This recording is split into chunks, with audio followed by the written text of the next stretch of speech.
Creative Brain Candy by creators for creators. You're up early. I like it this time of day. Before the sun sets and the city wakes up. Tea? I can't find my mug. It's under your sink, next to a lipstick, a stocking, and your neck massager. You were snooping. I saw it in your Reminiscence. How come I don't remember the mug? People tend to notice the same things they were focused on in the moment. I mean, it's possible if you revisit the same memory enough to notice new things, but if you're not careful, you can get burned. Have that moment seared in an endless loop in your mind. That's why you never go in the tank? Memories are like perfume. Better in small doses.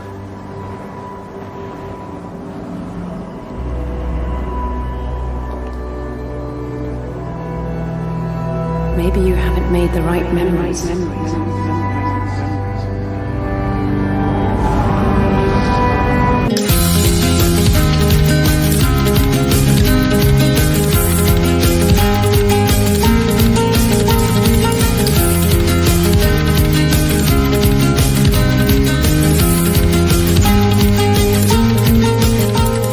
Everyone, and welcome to Smoking and Drinking in Space. This is a sci-fi podcast from a couple guys who think they know sci-fi.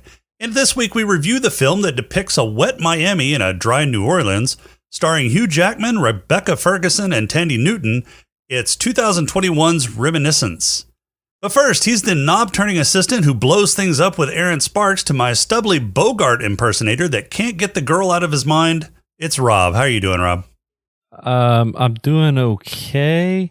Unfortunately, it is Tandy Way, not Tandy. Tandy Way.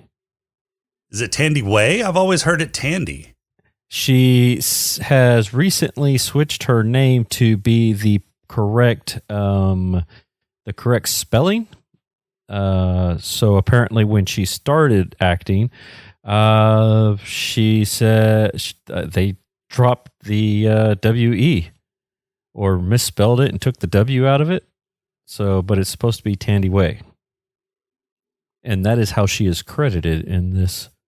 Well, I noticed the slightly different spelling, but yeah, in past interviews, I'd always heard it Tandy Newton. So she did. This is a recent development within the last 6-8 months. So it's both spelling and pronunciation? Correct. Okay. She decided, hey, I'm a big girl now. I will go based on my heritage or based off of what my mommy gave me, as opposed to what producer or something like that gave her when she first got into the biz. Wait, I'm sorry. The Biz. Is that more James-like? Sure. Okay. Perfect. Okay. So around CBC this week, the guys over at Video Game Lounge have released a new episode where they're talking about their favorite video game characters, 10 through 6. So they're running through video game characters, and I guess they're doing characters 10 through 6 this week. John apparently is doing some really bad accents and impressions. What's new there? And Andrew is telling the boys about his vacation and probably boring them to death with a slideshow. Kevin talks about Canada. Not sure what's going on there, but definitely check them out. And the ladies over at Spoiler They Die have released a new episode where they're talking about Johnny Lewis. Logan is telling Kat about Jonathan Lewis, who was an actor who was so misunderstood that it led to some sort of tragic ending. Did he just not get the part? Was he not called back?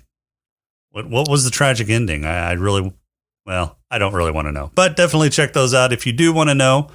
There's also a new Smoking and Drinking in Capes out where we're discussing WandaVision episodes 4 through 6. Yeah. Actually, when this comes out, won't 7, 8, and 9 be out by then? It will, but it's not out yet. So that's true. And I don't trust you to get it out in time. Oh, dude, it's already done and scheduled. I don't believe you. Look, it was the first one where James wasn't there. I like skipped 4, 5, and 6 on the editing and went straight to 7, 8, and 9. Took care of that one because I was so excited. You got any news for us this week?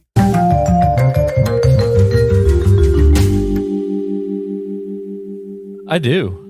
Oh, by the way, it's also the one where Jason was wrong and some music was played.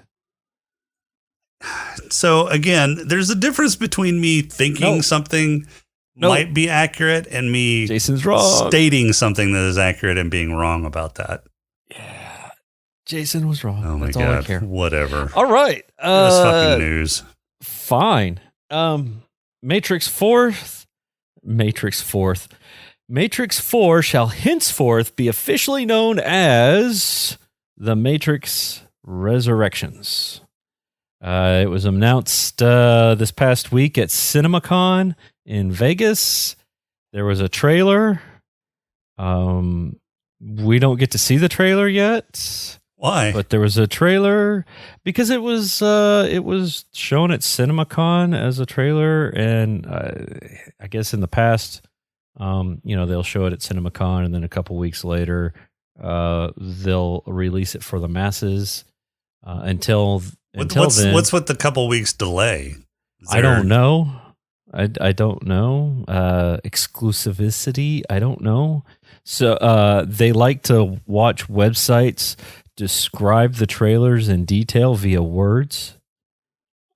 So dumb. So dumb. Uh-huh. Yeah, because I'm ready to see it, damn it. I'm ready to see. Yeah, I'm ready to see what they're going to be presenting. And yeah. So some of the stuff, because I didn't read it a whole lot, I was like, yeah, I don't want to read. No. Like I didn't want to. There. Yeah, right. No, I didn't want to read what the trailer was about because like they were going scene by scene. I'm like, I'll just wait. But the stuff that I did glance over, basically, it looks like they got reset somehow. Don't know why. Neo and Trinity are back in the Matrix as themselves somehow, even though they died at the end. Right. Of 3. Yeah, because they were carrying Neo's corpse. Yeah. At the end of 3. Yeah. Yeah. So not quite sure how that worked. I'm interested to see how they're going to reset everything. Maybe it was all a simulation. Neo wasn't really blind and dead, and he just thought he was the one, and it was all just in his mind. Oh, okay. Or time travel. Which is the worst way to reset a timeline. But it's so much fun, and it gets me incredibly hard. Yeah, I know. Yeah, yep. Hey, so there seems to be some talks about getting a live-action Harley Quinn series going. Now, whether or not Margot Robbie will be involved, we don't know. There is rumblings and grumblings that maybe James Gunn will be attached in some form or fashion because he has expressed interest in doing a Harley Quinn spin-off type thing. He's also talked about Peacemaker. I think Peacemaker is all but said and done. Yeah, I heard about the Peacemaker spinoff. Yeah, that one's pretty much greenlit and happening. Is that going to be like a prequel? Because Peacemaker kind of bit it at the end of the Suicide Squad. Did you not stay for the very end? No, I guess I didn't. Oh, man, you need to go back. You need to go back and watch that, especially since we're going to be reviewing that soon. And, 5 months if the release schedule stays as it is, I guess. At the very end, I mean, we're talking like after everything. It cuts to a hospital bed, and Peacemaker is alive. He's all wrapped up and like bloodied or whatever, but he is alive. Not sure how you survive that much blood loss from your neck. Right. But, whatever. And then, didn't the building finish collapsing on top of him or? Not only, I don't know if the building collapsed on him, but need to watch that movie again. Stargo came out from the depths of that building and pretty much ruined it. Yeah. Yeah. So Yeah. I don't remember. know. Yeah. Yeah. Who knows? Anyway, so they're talking about that. Let's see. I'm sorry. Leslie Grace did an interview for HBO Max or for ET to talk about. She's the new Batgirl, and she talked about that because apparently she's an actress and a producer. She talked about Harley Quinn and Batgirl appearing in a project together and possibly Poison Ivy. So She that'd gonna be kind of interesting. Play Poison Ivy or Well, no, because Leslie Grace is, I think, is Batgirl. I think. so Maybe? she's Or Batgirl in the just- CW version of all this bullshit. If this is a CW, Batgirl, Batgirl for HBO Max. Apparently, that is something happening. they're releasing a Batgirl series on HBO Max. Yeah. Apparently. Okay. This News is, to me. I haven't heard any. yeah. I mean, Peacemaker, I'd heard about. Yeah, I'd heard so maybe a Harley Quinn series. Yeah, so apparently HBO Max is developing a Batgirl movie with Leslie Grace, a Black Canary with Journey Smollett, and potentially a live-action Huntress project of some sort. So I think they're trying to get the Birds of Prey thing going again. Rebooted? Maybe. Yeah. Reset. Yeah. So hey, we might see Margot Robbie. Who knows? What else you got? So I've got some actual science. I don't believe you. No, yeah. So traversable wormholes are possible under certain gravity conditions. Okay. You want to explain? You need negative mass. Negative Exotic mass. Yep, exotic particles. And then you can create yourself a wormhole, and potentially even time travel or at least jump. And do from point they A to point do they B. explain exactly what negative mass is? Exotic particles? It's Yes, it is- negative mass would be it an is exotic something- particle. Yeah, exotic matter. It's something that weighs negative pounds and has negative mass. Yeah, that's it. That's all they say. Oh my god! Yeah, Thanks isn't for this doing terrible? that follow up on that. Yeah, well, apparently they also have to invent a new type of gravity. A new type of gravity, and they have to Mhm. invent it. Yeah, they need to have. They've got to solve problems of general relativity, and then just figure out how to stabilize a wormhole.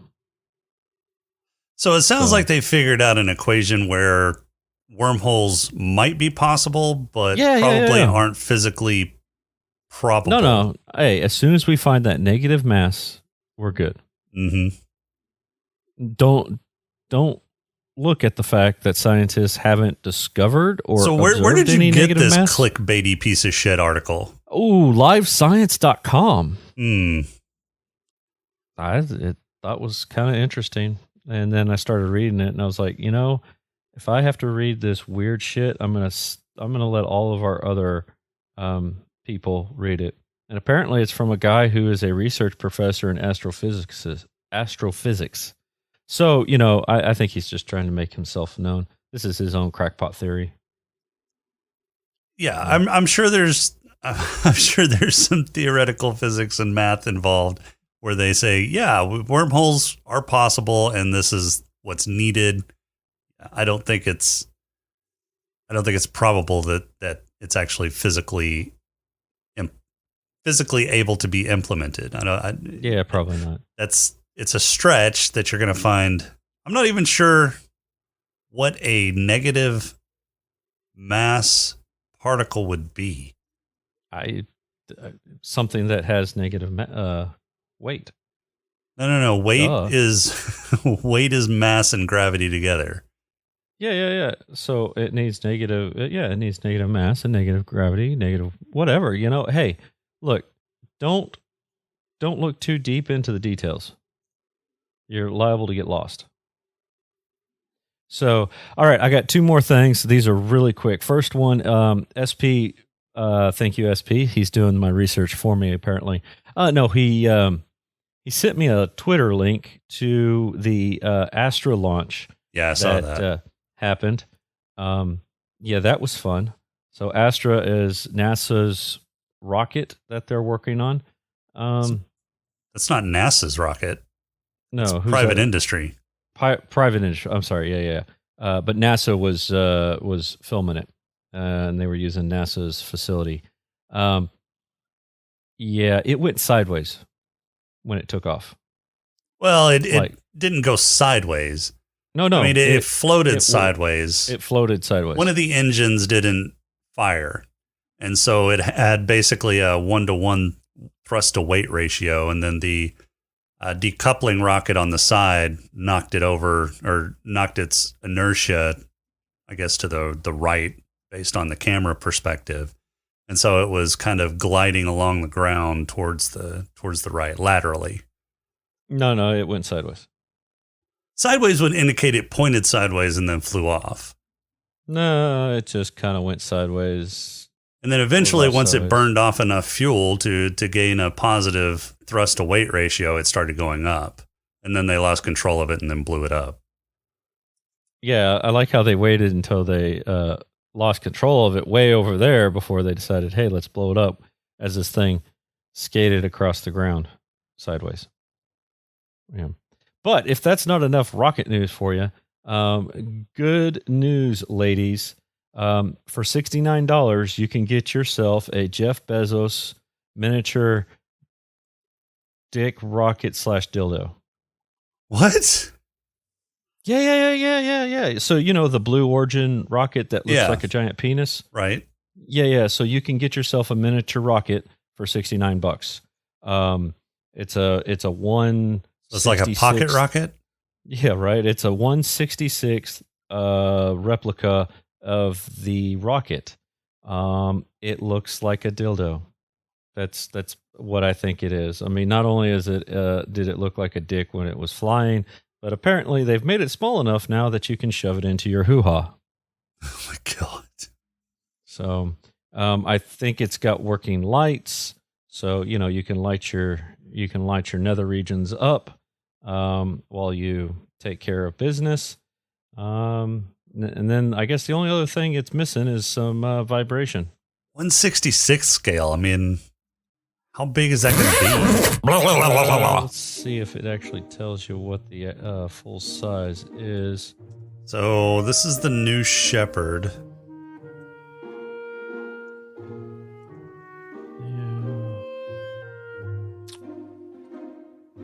Let's see if I can find the dimensions of New Shepard. So according to Wikipedia holder of all knowledge, New Shepard is 59 feet tall. 59 feet tall. So Okay. the replica is going to be a little under a foot. Oh, you can get that sucker in there. Oh my God. You'd be able to taste it. Oh my God. So, And that's your news for today, folks. so 166 scale, it's going to be like 0.89 feet, which is The question is, it's not how long, it's what's the going to girth. be a little over 10 and a half inches. Yeah, I What's don't know. the, It doesn't have a It doesn't have a girth on it? circumference on it. Oh, man. And I need to know. Our listeners need to know. I'm looking. I mean, I've already gotten a text from Kat just while we've been talking about this. She wants That's to know. interesting that she knows what we're talking about because we're not live. You don't know that. Yeah, I'm pretty sure I know that. Oh, okay. So the length, I found the actual Estes model. So the length is 10.34 inches. And the diameter, which is a little shorter than what I estimated, but the diameter is 1.78 inches, so a little under 2 man. inches. So it's not too girthy. Oh, man. So it's not going to fill you up. Doesn't seem that way. No. I mean, definitely not you. No, I'm all wallowed out. You got anything else for us? No, that's it. I just figured I'd end on dicks. All right, ready for a pod crawl? Let's do a pod crawl. Let's do it. We can call it, I don't know, say a pod crawl? The pod crawl! Pod crawl! Pod crawl! Pod crawl! Excellent! Insert it deep! Pod crawl! Kind of like a space suppository full of information. It was a dark and stormy night, which is an apt cliche for a film that's the love child of the Maltese Falcon and Strange Days, and will forever struggle to live up to its parents' example. Miami is underwater in the near future, and Nick is a grizzled war veteran, who now makes a living digging into the memories of people that want to relive their past. His partner, What's, so called because she's full of explosive energy, is an expert at finding both the bottom of a bottle, as well as the perfect voltage to draw out moments passed without frying brain matter. As they are closing up shop one night, May walks in wanting to search her memories for her missing keys. Nick guides her through her day of getting ready in the morning and finding her quote-unquote neck massager, following her to work and finding her dropping her keys in the dressing room, and finally watching her shed a small tear just before she walks on stage. Intrigued by her mysterious display of sudden emotion, he heads to the Coconut Club to check out her act. After singing his favorite tune, Nick is hooked, and the two start having an idyllic romance. Until May disappears without a trace. Nick is pulled out of his own nostalgia machine by Watts, who warns him that he's obsessed and needs to let May go before he fries his brain trying to remember clues as to where she may have gone. But much like Watts' addiction to the drink, Nick is addicted to May and can't quit her. During a deposition of a comatose murder suspect, Nick sees May from years back in New Orleans in a memory they are pulling, and starts to interrogate the suspect to get more clues about May. Nick heads to New Orleans to talk to St. Joe, a drug kingpin, who was May's boy toy before Nick. May ran off with Joe's drug and money stash years earlier, so when Nick comes around and mentions May's name, he's not very sympathetic to Nick's lovesick plight. Fortunately for Nick, Watts doesn't want his face to be eaten by eels, so she comes into the bar with guns blazing and pulls Nick's ass out of the water. They head back to Miami, and Nick digs through Watts' memories since she is the last person to have seen May. It turns out that May came around to gain access to the vault, where Nick stores all of his clients' memories, kind of like a holographic nostalgic scrapbook. Nick and Watts audit their records and find that May took the memories of a client they haven't seen in months, Elsa. Elsa was obsessed with reliving the memories of her and a secret lover, and Watts always wanted Elsa to let it go because she was sick of seeing large swaths of white, but Nick gets a sudden epiphany. He recognizes the voice that belongs to the saga White-S Elsa has been banging, and it's none other than Land Baron von Douchebag Booth, who keeps killing people for their land and weaseling out of the consequences. Nick heads to where Elsa works, a floating market and abandoned amusement park, where he learns that Elsa was murdered and her child kidnapped. The description of the kidnapper seems to resemble May, but while Nick is investigating, he's attacked by a corrupt cop from New Orleans that once worked for St. Joe. Nick suspects that his mother was hired by the late Land Baron's wife to eliminate the bastard child that could make the reading of the Willamette affair, so he pays a visit to the wife, who is most of the way off her rocker. She does give Nick a clue to where he can find Booth, and Nick heads to a flooded and abandoned section of Miami, and finds Booth in an abandoned conservatory. Booth and Nick fight a bunch, run and jump a bunch, and then fight some more until they fall into a theater under the sea. Booth leaves Nick for dead underwater, but Nick sneaks up behind him later and drugs him. Nick drags Booth back to his nostalgia machine, and drags the memories of him blackmailing and training May to seduce Nick so she can get access to Elsa's memories. However, after the job was done, May didn't want the kid killed, so she kidnapped him and hid him with a friend in the middle of the ocean. Booth found her when she tried to reunite with Nick, and then fed her a bunch of drugs to get the information on the child. May, not wanting to give up the kid, used Booth to say her last goodbye to Nick, hoping he would see this memory, and then took a long jump off a short pier. Nick, furious that Booth kidnapped and caused the death of his girlfriend, traps Booth in the memory of him getting lit up like a Roman candle back in New Orleans. Nick figures out it wasn't the wife who ordered the killing of the bastard child, but the Baron's son didn't want to share. Nick leaves his fate to the police, who have recovered the child. He confesses his crime of mind-fucking Booth to Watts, who has to act as a witness for the prosecution. The prosecutor cuts Nick a deal, and roll Nick is forever reliving his memories with May in the nostalgia machine. Credits. All right, 2021's Reminiscence. So this is one of those dual theater HBO Max releases. Did you go watch this in the theater or on HBO Max? Oh, HBO Max. I didn't have time to go watch it in the theater. Yeah, I did too. I mean, I was looking forward to this film because I'm a sucker for noir films. And I really like it when noir films and sci-fi are mixed together if they're done well. And this one, it wasn't done poorly, but I don't think it was done really well. I mean, this was basically a paint-by-the-numbers noir film that had like a science fiction foundation under it as far as tracing back memories through this memory machine. Yeah. I mean, it's got the hard-boiled detective in the form of Nick, who's doing his best Bogart impression, and then you've got the femme fatale, or the femme fatale in the form of May, who walks into Nick's life and seduces him, and then is the center of the mystery. You've got the assistant or the partner in Watts. There's a mystery to be solved. There's betrayal and kind of a twist in the mystery. I mean, it's got all of the cliche elements that film noir follows. It's got the noir, definitely the noir design style in the form of the Art Deco, and a lot of it's very dark. Although they did have a lot of light scenes, the daytime scenes were really nice, and I really like how they kind of flipped the script where it's too hot at night or during the day. Yeah, so most noir that films, was weird. Most noir films take place, at night because it's dark at night. But this one, right, they're using night as their daytime. So that's when everybody's doing business. That's when everybody's up and around because it's just too hot during the day because of global warming for people to be around at night.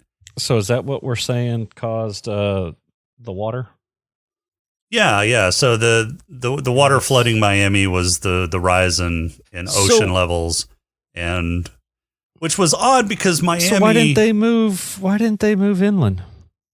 Because they explained this pretty well in the movie. The land barons during the war were buying up all the dry land inland at cut rate prices, and so now you've got just a few people who own a lot of the real estate inland. So everybody else is kind of forced to anybody else who can't afford land inland is forced to the outskirts. So basically, they're living in water.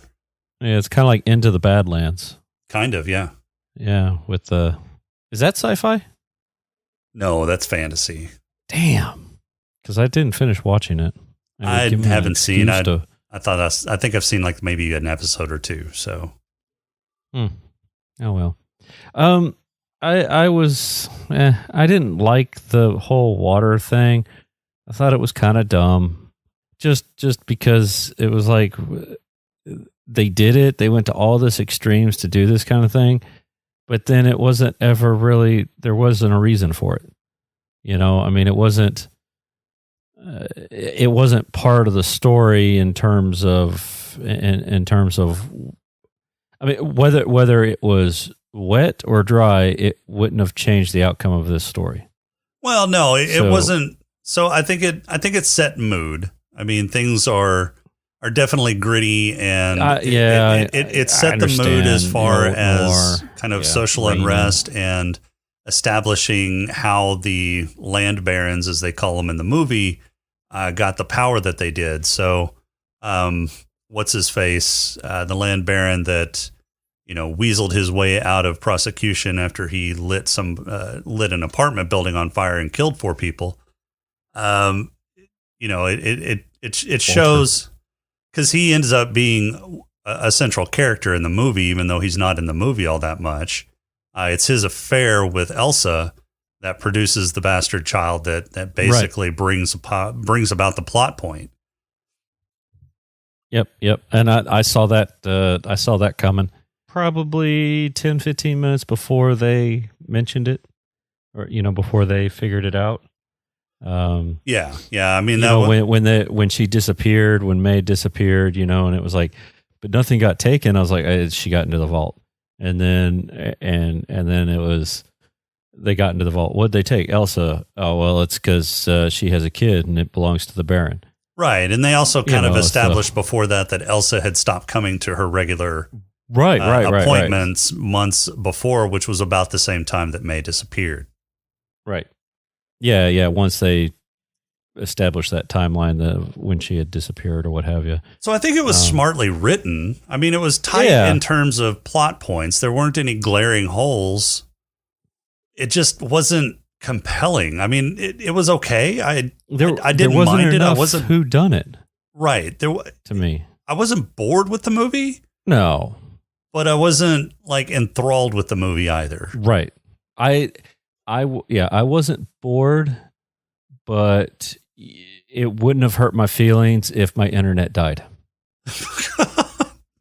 In terms of like, oh my gosh, what happened? I got to get to it. Right. I would have finished it eventually, but it wouldn't have been one of those things where I'd be chomping at the bit waiting to do it. Right. There just wasn't enough. There wasn't enough intrigue in it for me. In terms of the whodunit or the mystery part, which is odd because Jonathan Nolan and Lisa Joy are really good at this kind of thing. Oh, Westworld had me hooked, right? Not because of the boobs, right? I mean, the boobs were just extra. Yeah, they were eye candy, and yeah, and sometimes private time candy. Okay, we don't want to know about that. Look, you watched it when I watched it. You know what happened. You still have that couch? No. Or did you get rid of that couch? We don't. Unfortunately, we don't have that couch anymore. And that's probably a good thing. I'm kind of upset that I sat on it after you visited when you were watching Westworld with me. Yeah. I still haven't watched. Those are nightmares I'm going to have for a little while. Yep, I haven't watched season 3 yet. What? Isn't that what they're on? Season 3? The one where they're outside? Yeah. Yeah. You haven't seen season 3 yet? No, I haven't. Season 4 shouldn't be too far. Yeah, I know. I'm going to have to binge watch it. I just life has been busy. I haven't been able to binge watch it. I don't have the excuse of having to take my kid to a camp and then having nothing but a weekend to do nothing. So I go over to your house and binge watch an entire season of Game of Thrones or Westworld with you. Yeah, I miss those days. God, that was. What are you doing? Well, let's see, Westworld. Okay, those were good days, good times. You're a little too far to go do that. A little bit, although you could. No, I'll just do it here. Fine. So one of the things that I didn't like is they portrayed Miami as underwater and not just underwater, but pretty deep underwater. I mean, a lot of those buildings were underwater up to the second story. If not more. Well, and it probably depends a lot on where in Miami you are. Right. So that theater, that was more than one story because that they fell into the theater, and we're talking stage theater, not like a movie theater. Right, so which would have been about 2 stories, just the theater portion. Yeah, 2, maybe 3, depending on if it's got some orchestra seats or something. But yeah, wouldn't that have rotted out by now? I mean, you would think. I think it depends on how long everything's been underwater. But yeah, it would seem like it's been a while. Yeah, I would think that the wooden floors in the conservatory would have probably rotted out by then, especially with that grand, like little baby grand piano on it. Oh, that thing wouldn't have been there at all. I don't think. I think it would have already gone down. But they showed New Orleans dry or drier. Well, I mean, New Orleans is below sea level. Right? Now. Yeah. So Miami why isn't, unless New Orleans moved, like they relocated the city. As far as just they would have to relocate the city like pretty far inland if Miami is underwater. They renamed and it's New Orleans. Like they renamed Shreveport. Yeah, New Shreveport. Yeah, it's just something like that. Maybe it was something like that. But yeah, there wasn't any water, not near as much. Yeah. So that bar that St. Joe was in, I mean, there was plenty of dry land around that. So I didn't quite understand the whole why is New Orleans still above water and Miami isn't. Yeah, I don't know. I think you're just supposed to run with it, Possibly. you know, I mean, and not question it. I mean, and there for a while, I didn't even know where they were in terms of Miami until they physically said it. You know, it was like, okay, so this is a city water, or a water city, and I'm like, oh, it's kind of like. did he not mention that in the voiceover? Not, it wasn't in the voiceover at the very beginning. It was about maybe a quarter of the way through. They when they were first talking about the slums. I don't know what they called it, but the slums where she lived. Oh, okay. You know, Okay. where they're talking about, you know, they were talking about Miami and you had to go out. and Right. everything. I was like, oh, this is Miami? Okay.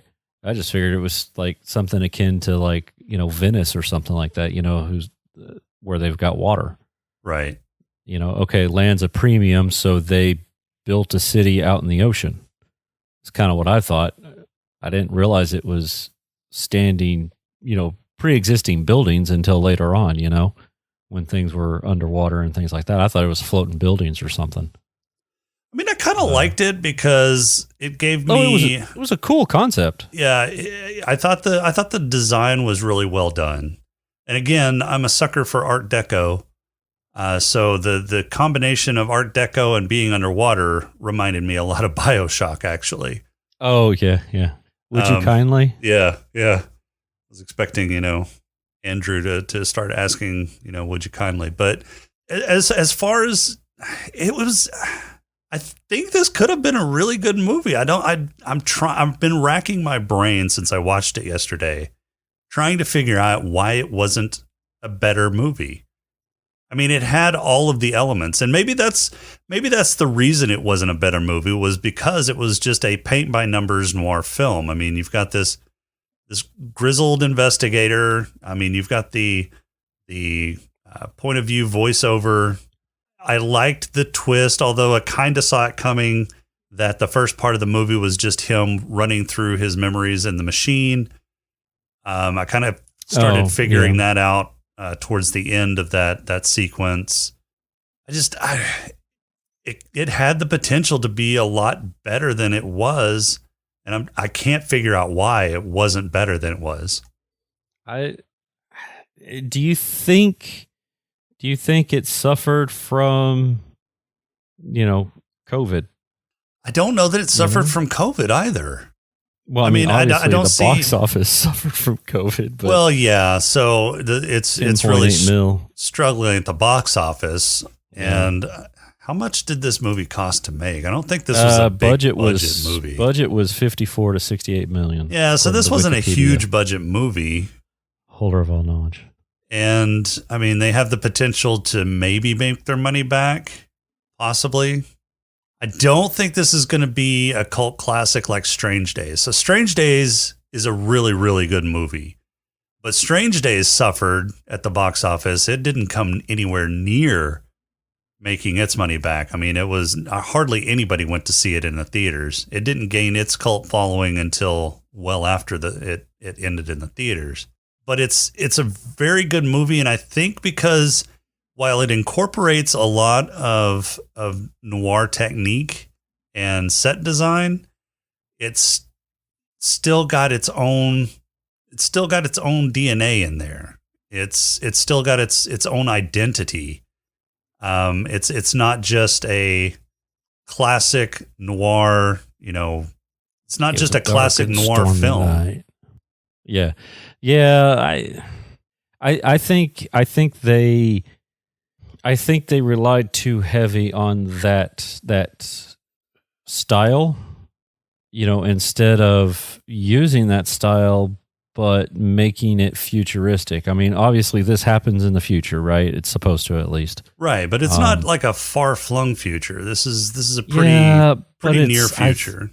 But I think it'd be far enough that I think it would have been far enough that you would have seen better things.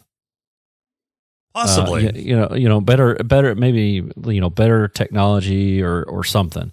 Well, but this movie was right after a war. and you don't Yeah, typically that's have a true. large technological boost until after the war. Yeah, has but ended. even like the Barrens area, it wasn't.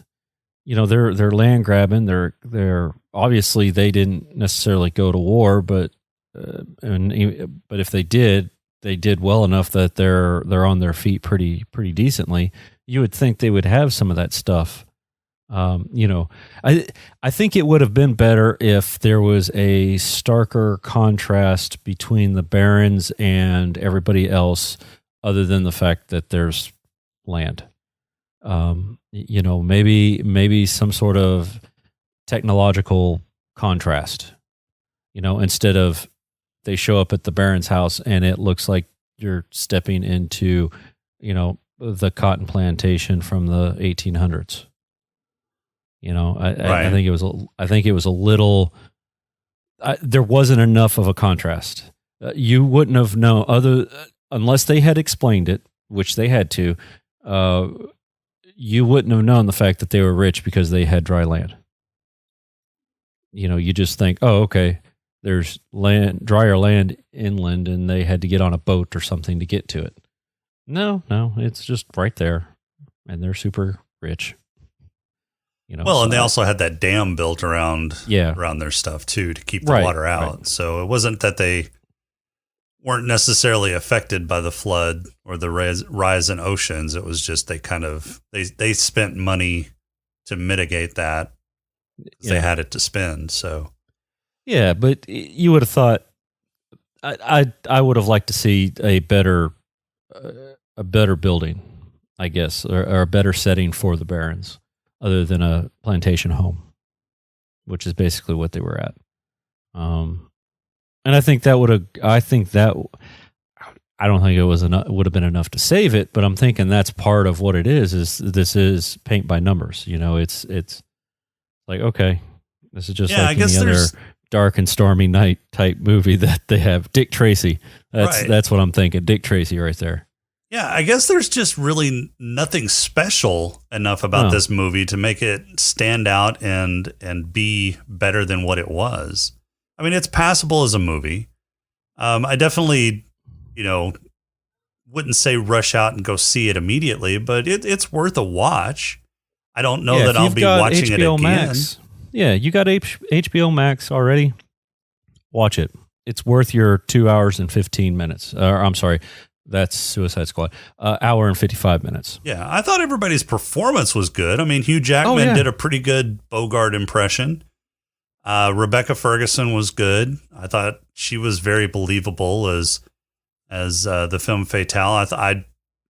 I really bought in that she was forced into doing what she wanted to do, and I thought it was clever the way that she was able to say goodbye to Nick by using Booth's memories. Oh yeah, no, I liked that.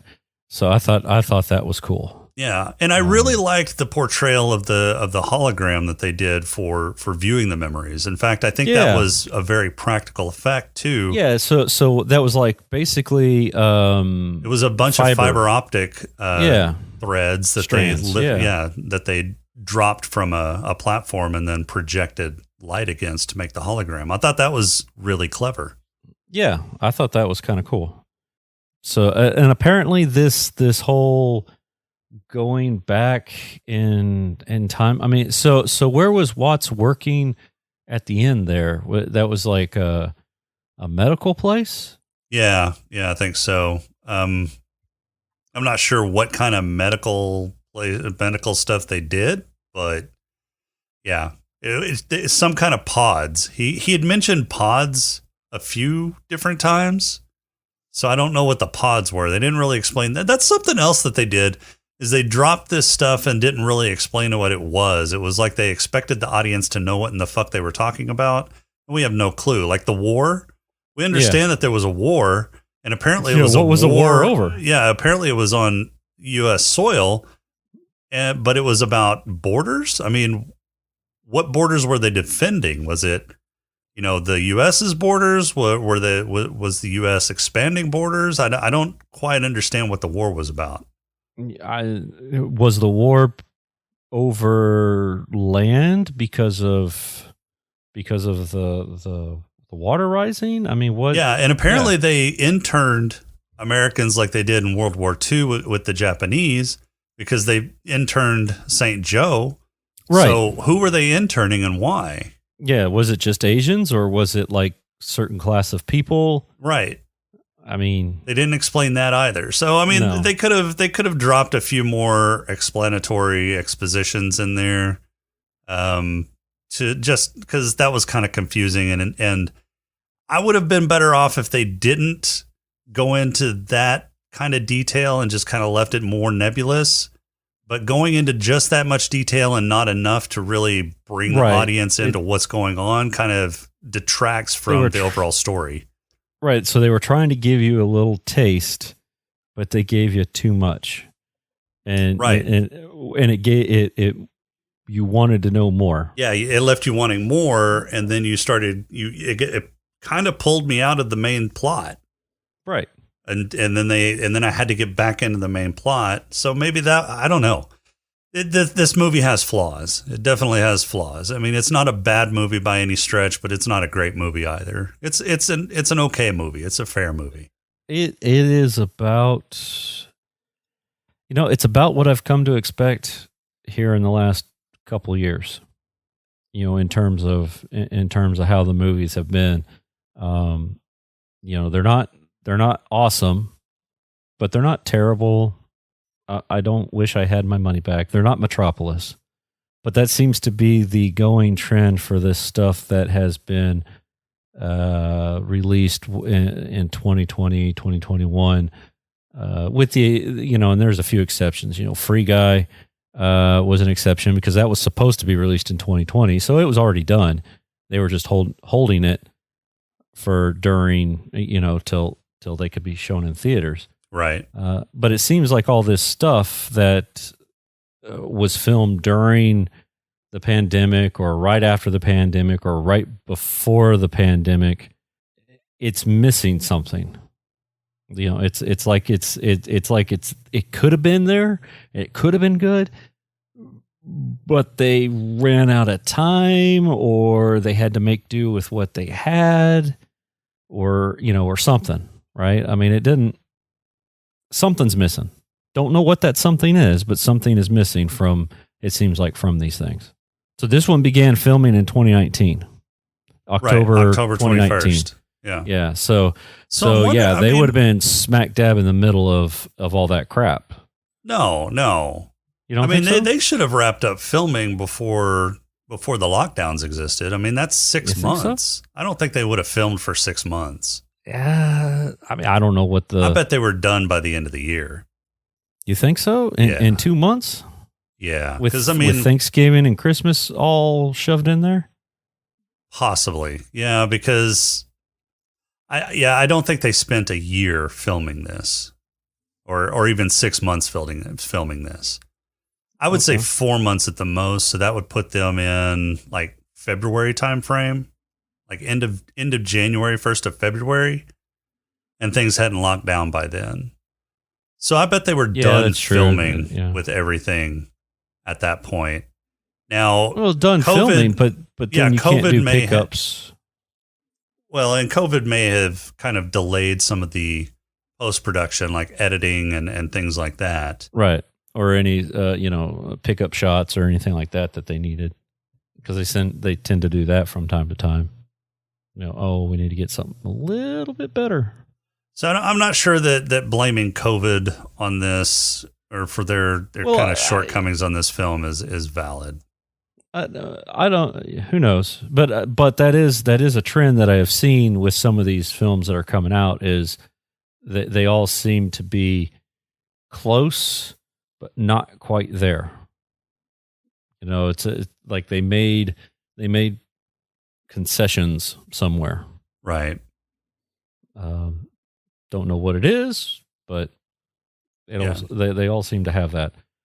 Overall, I didn't dislike the movie. Again, I thought it was good. I think it wasn't a waste of time.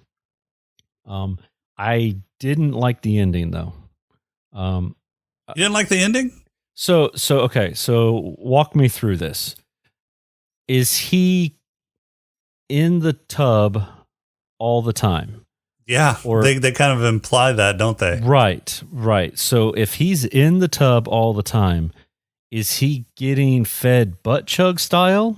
Or Yeah, and how are they removing his waste? Because I mean, the tub looked pretty Right. clean whenever they kind of revisited and everybody was old.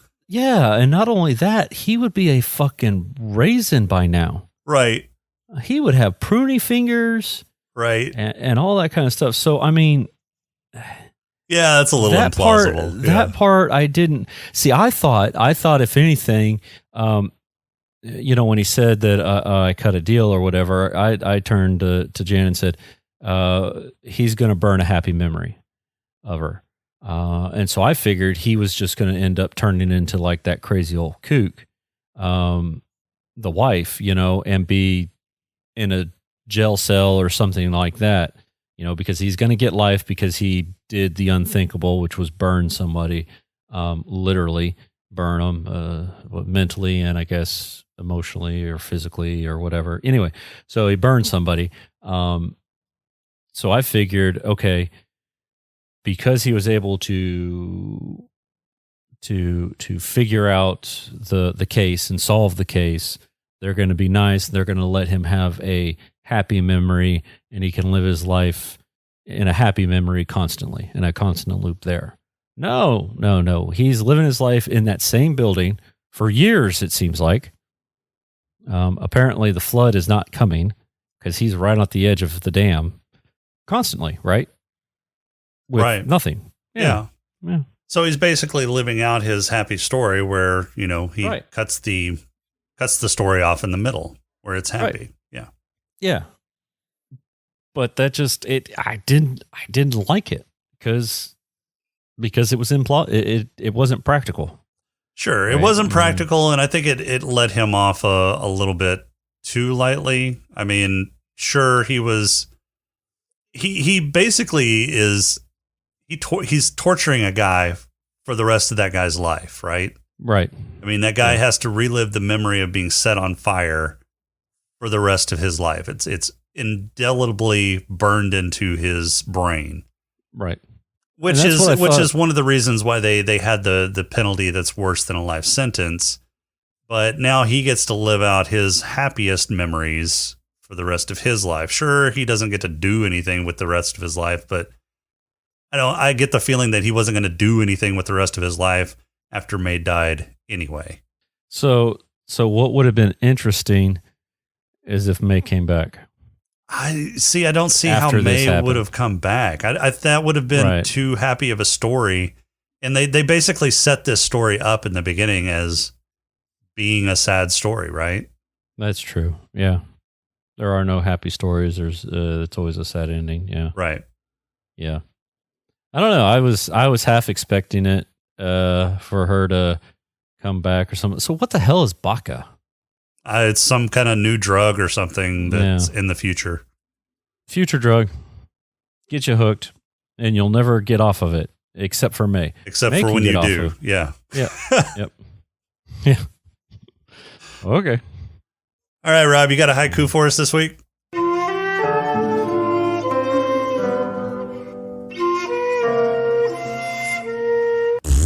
I do. This one is titled "Close, No Cigar." Westworld actors, director from Westworld, not as good, no boobs. Okay. Where's the cigar title come from? That's just it was close. It was good. It was almost like Westworld. Oh, I Not got you. quite, No cigar. right? Yeah, close, Yeah, close, but no cigar. Okay, Yeah. gotcha. Yeah. So I mean, I actually laughed when Elsa showed up. I was like, oh, because I knew Lisa Joy, and I was like, okay, Westworld, Thandie Newton, okay, Westworld, and then Elsa shows up. I'm like, oh my god. Yeah. Well, Jonathan Holy Nolan crap. also did Westworld. So Right, that's a Lisa Joy and Jonathan. They're married. Yes. So, Yeah, I knew that, but I knew this was a Westworld, writer director type of deal. I just thought it was funny that they pulled in so many others. Now all we need to do is see Hugh Jackman in Westworld in this next season. Oh, it'll come full circle. That's right. Mm-hmm. Mm-hmm. All right, you got awards this week?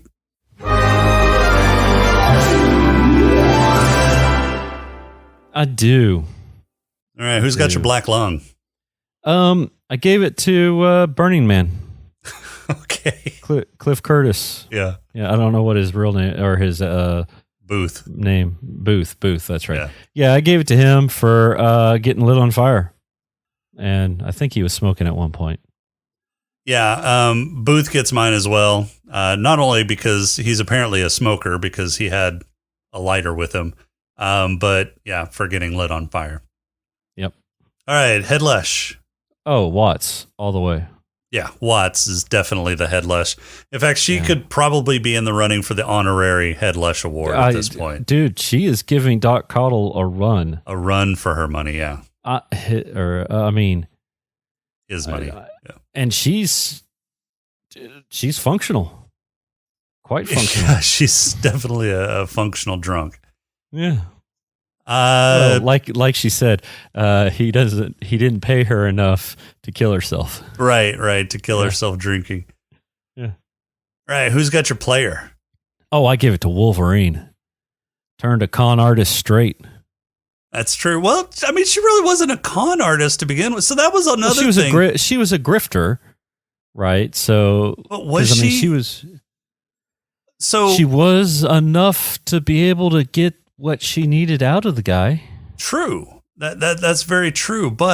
And so that's another kind of confusing thing with that character is they kind of portrayed her as a con artist and a grifter, but she really wasn't like that until she got into drugs with St. Joe, and she learned that lifestyle, and then she got out of that lifestyle, started a new life in Miami, and then was forced into that lifestyle again through blackmail and intimidation.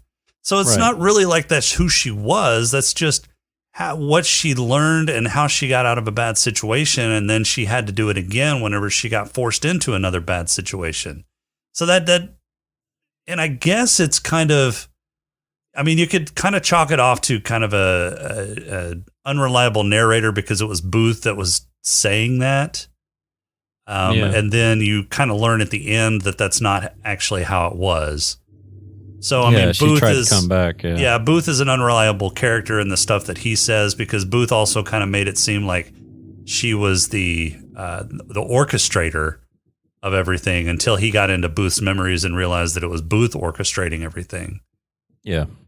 But still, giving it to Wolverine. Okay. So mine is actually going to go to May because I think in the beginning she was doing it just because she was being coerced into doing it, seducing Wolverine.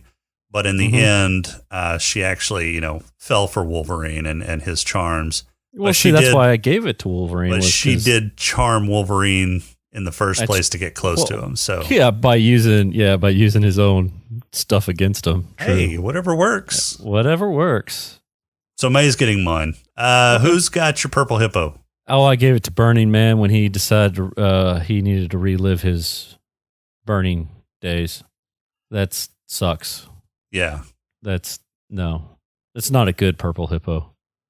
So my purple hippo is going to Nick for the scene where May is saying goodbye to him and he's basically standing in for Booth. Okay. And so she's actually saying goodbye to Booth, but she's really saying goodbye to Nick through Booth. And so that had to be a fucking head trip. Yeah, that was a very cool scene. That was a very powerful scene. I really like that. It's probably my favorite scene in this entire movie. Yeah. It was really well done the way they did that. All right, so we need to pick our movie for next week. So you need to pick a number between 1 and it looks like 158. Oh, 1 and 158. Let's go with 107. 107. Tell me when to stop. I don't hear any clicking happening. Okay, tell me when to stop. Okay, stop. 107. Oh my God damn it. Oh, no. Oh.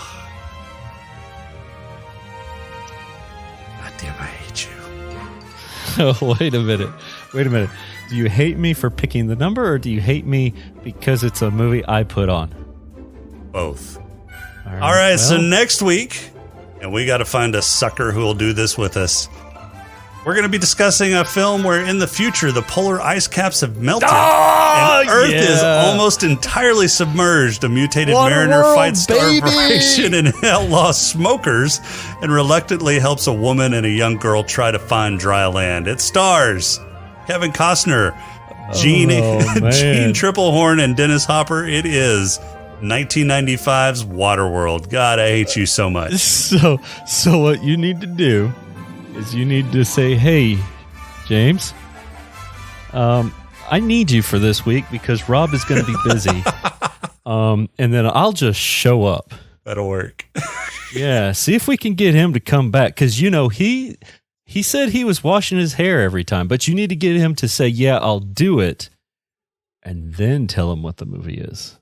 Yes, I'm going to try. We'll see. Oh, my goodness. Maybe either that, or maybe you can convince SP to come in. He seems to be a sucker for these. I'm going to find somebody to share the pain. I'm not doing this alone with you. We could get one of the girls from STD. That would be interesting. Or VGL, one of the VGL guys. Somebody's going to be doing it with us. Somebody's going to be on this thing with us. Wallow in our misery. Oh, God, I hate you so much. All right. Well, that's all we've got for this week. Our intro and outro music is Welcome Home by Cambo. Podcrawl music is Snack Mix by Machette. If you like the show, please rate and review us on iTunes. You can leave us feedback on our Discord channel at smokinganddrinkinginspace.com/Discord. On Twitter at @status_podcast, or you can email us at smokinganddrinkinginspace@outlook.com. If you'd like to throw a few nickels our way, you can become a Patreon supporter by going to smokinganddrinkinginspace.com/Patreon. For this week, I'm Jason. And I'm looking forward to next time. Oh my God. We'll talk to you in 2 weeks.